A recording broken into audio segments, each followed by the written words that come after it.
Salut à tous et bienvenue dans cette nouvelle capsule. Cette semaine, on parle de questions.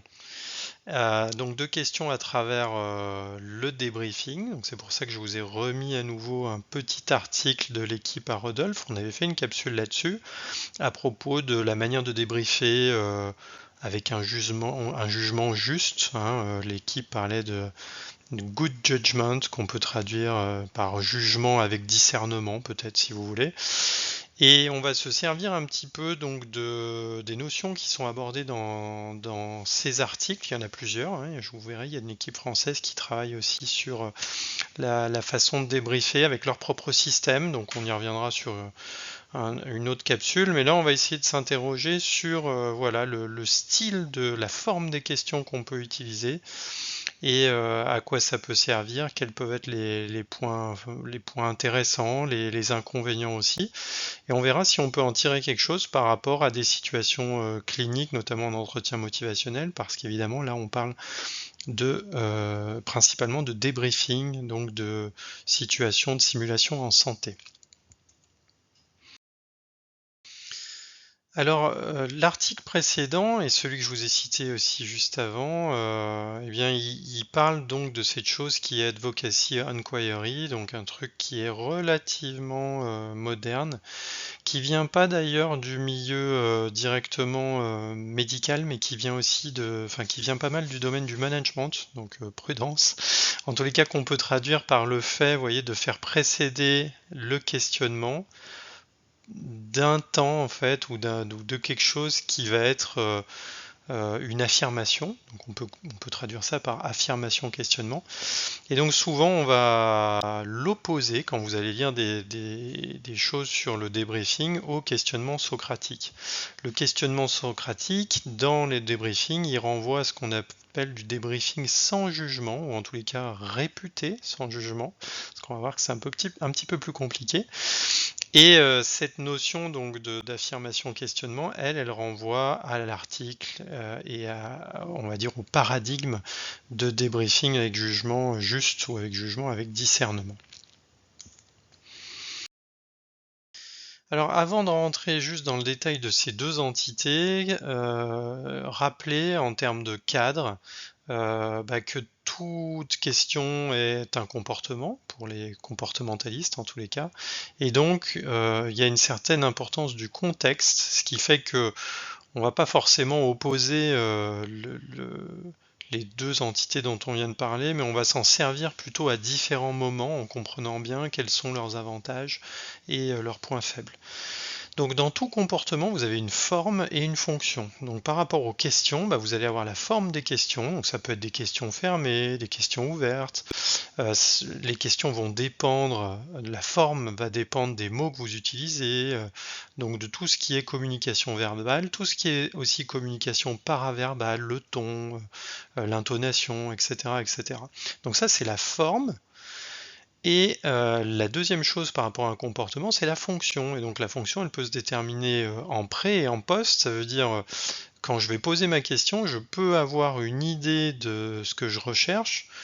Donc ça, c'est la fonction que je cherche par rapport à ma question. Et puis, je peux aussi analyser les choses en disant qu'est-ce qui s'est passé chez le patient, et je peux en déduire la fonction aussi de ma question. Et donc, vous comprenez bien que des moments, entre le pré et le post, il y a une certaine différence. C'est-à-dire que j'avais une idée en tête en posant ma question, et finalement, quand je vois la réponse que me donne le patient et ce qu'il en a perçu, eh bien, lui, la fonction qu'il a attribuée à ma question était totalement différente. Donc, petit exemple ici. Si je regarde cette question fermée, as-tu fait la vaisselle?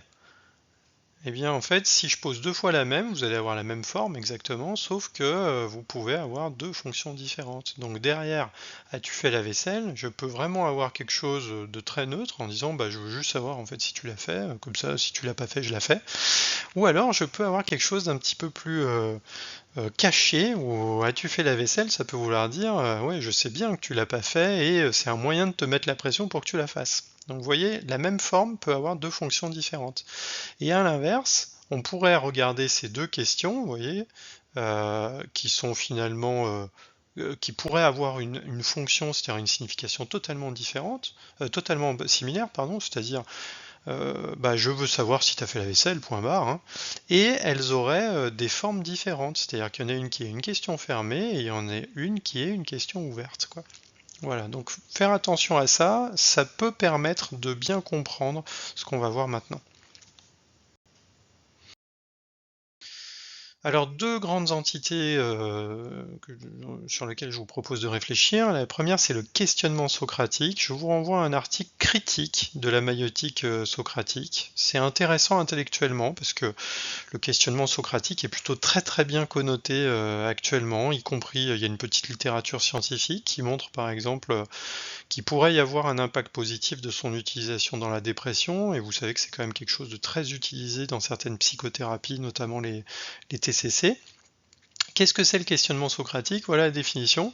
C'est une stratégie, donc vous voyez c'est déjà une stratégie, les mots sont importants, qui s'appuie sur du questionnement et dont le but est d'amener un interlocuteur à prendre conscience de ce qu'il sait. Alors implicitement, il sait implicitement à l'exprimer, c'est-à-dire à le dire à haute voix, ou à ce que ça lui vienne en tête, ça lui vienne à la conscience, et à le juger, à le critiquer. Donc c'est pour ça que le questionnement socratique est utilisé dans le domaine des TCC pour essayer de changer, de restructurer une cognition.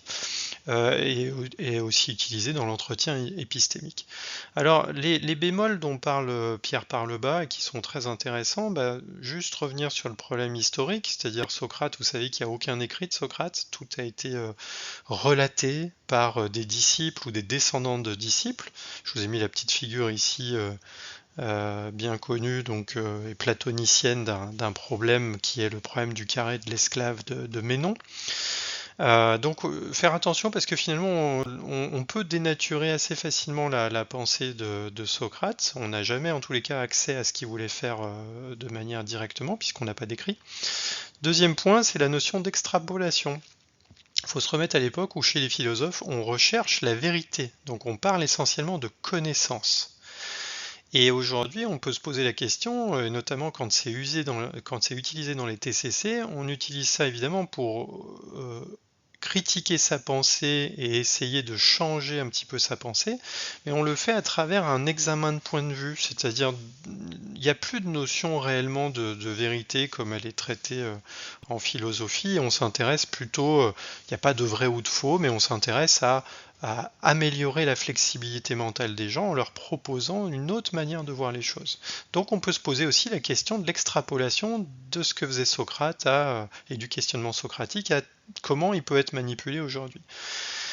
Et c'est ça vraiment le cœur de l'article de Parlebas, c'est la notion du problème de directivité, d'intention, d'intentionnalité et de posture dissymétrique à travers le fait que celui qui questionne avec le questionnement socratique, en sait davantage pour pas dire il sait tout. Donc ça n'est pas un type de questionnement normalement où vous allez apprendre de l'information, c'est un type de questionnement qui va aider normalement la personne, que ce soit le patient ou le participant à du débriefing, à changer un petit peu son point de vue.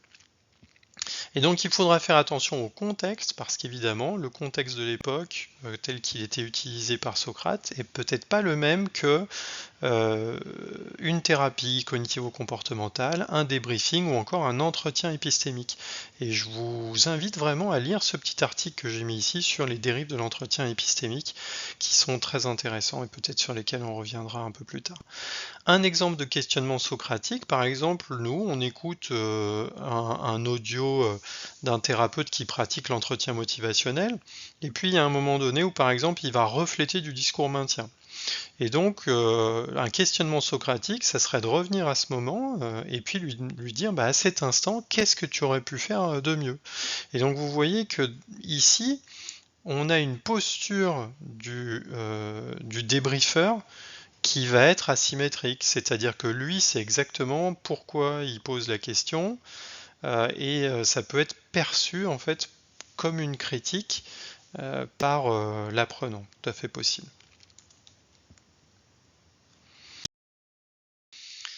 Et donc, ce que propose comme solution, entre guillemets, au questionnement socratique, alors une fois de plus, c'est pas une opposition complète, et tout ça, c'est surtout issu d'une démarche empirique, il faudra encore le vérifier, mais c'est de dire, on peut utiliser une autre chose en étant plus clair, c'est-à-dire en clarifiant, quand on est débriefeur, son schéma mental. Et donc, il propose ce couple affirmation-interrogation qui va se faire en 3 étapes. D'abord, on part de l'observation. Ensuite, on expose, et c'est ça la grosse différence, on expose son cadre de référence, c'est-à-dire on dit clairement ce qu'on pense. Et en troisième, on pose une question. Alors vous voyez le neutre, je ne l'ai pas souligné, parce que y a-t-il des questions neutres, je ne sais pas, mais on pose une question pour essayer de comprendre le schéma mental de l'apprenant. C'est un schéma qu'on retrouve pour ceux d'entre vous qui pratiquent la communication non violente en CNV, où vous avez en communication non violente le fait de d'abord décrire ce qu'on observe, puis de dire son ressenti en deuxième étape, puis d'exprimer ses besoins. Et seulement en dernière étape, on pose la demande, c'est-à-dire on pose la question. Et donc, dans le même exemple que tout à l'heure, ça donnerait un peu ça. Alors, vous voyez, c'est un peu plus long, mais à ce moment-là, observation, j'ai remarqué que le patient avait dit XXX. Pour moi, ce XXX, c'est du discours maintien. J'aurais essayé de l'interroger sur ce qui le gênait à propos de XXX pour obtenir du discours changement. Je me demande ce que tu en penses, ou alors, qu'est-ce qui t'a poussé à refléter le discours maintien à cet instant précis. C'est une façon de faire, vous voyez, qui est un petit peu différente, c'est-à-dire que là, la grosse différence, c'est que vous annoncez ce que vous avez en tête. Il n'y a pas, c'est sans doute un peu mieux perçu par l'apprenant parce qu'en fait, les choses sont clarifiées. Et vous noterez ici la tendance à ne pas poser en fait on va dire une affirmation qui serait négative. C'est-à-dire, à ta place, j'aurais évité de faire ça. Non, c'est moi, j'aurais fait ça. Mais maintenant, je veux que tu m'expliques pourquoi toi, tu as fait ça. Et comme ça, on a 2 espèces de solutions, puis après, on peut continuer de discuter. Donc, vous voyez qu'il n'y a pas cette notion aussi de j'ai raison absolument ou pas. Alors, dernière diapo, est-ce que cette technique Advocacy Inquiry, on peut l'utiliser en EM? Ce qui est sûr, c'est qu'elle est assez utilisable dans le débriefing de l'entretien motivationnel où on va avoir intervision, supervision. Ça paraît tout à fait faisable. C'est développé pour le débriefing. Avec un patient, point d'interrogation. On peut aller chercher ce que disent Miller et Rolnick dans l'entretien motivationnel et en fait c'est une notion qui est peu discutée. Le fait de révéler son schéma cognitif pour expliquer pourquoi on pose une question. Il y a une doctrine qui est classique, c'est plus de questions ouvertes que de questions fermées, ça vous êtes au courant si vous faites de l'EM, mais il y a un certain nombre de problèmes de directionnalité, pour pas dire de directivité, qui peuvent être contournés par d'autres choses qui sont proposées en EM, donc comme le contexte de consultation, c'est-à-dire après tout, si un patient vient chez moi, je suis tabacologue, implicitement, il sait quand même quelle est mon intention, en fait, par rapport à certaines questions que je vais lui poser, ce qui peut aussi nous jouer des tours. Il y a la posture du soignant en EM, donc ça, on fera des vidéos, toute l'attitude que je vais avoir qui peut aider à quand même, comment dire, améliorer les choses si je ne présente pas mon schéma interne comme dans cet exemple de Advocacy Inquiry. Il y a la notion d'effacement du soignant et l'accentuation de l'autonomie, en fait, qui peut aider aussi à éviter ces problèmes de directivité.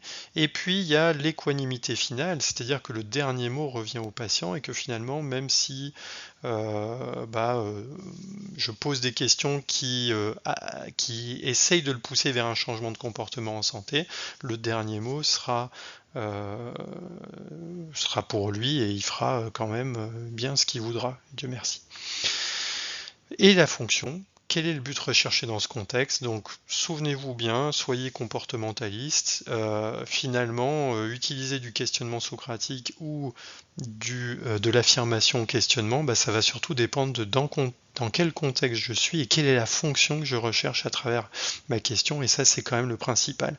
Si je cherche à faire une remarque en gardant de l'alliance thérapeutique ou en conservant un bon esprit d'apprentissage dans le cadre du débriefing, eh bien à ce moment-là je vais y mettre les formes et pourquoi pas faire de la méta en proposant en fait d'expliciter ce que je vois et mon schéma cognitif avant de poser la question. Donc je trouve en tous les cas ces articles plutôt intéressants et je vous invite à vous poser des questions et à revenir sur les différents chats sur le blog ou sous la vidéo pour en discuter. À très bientôt!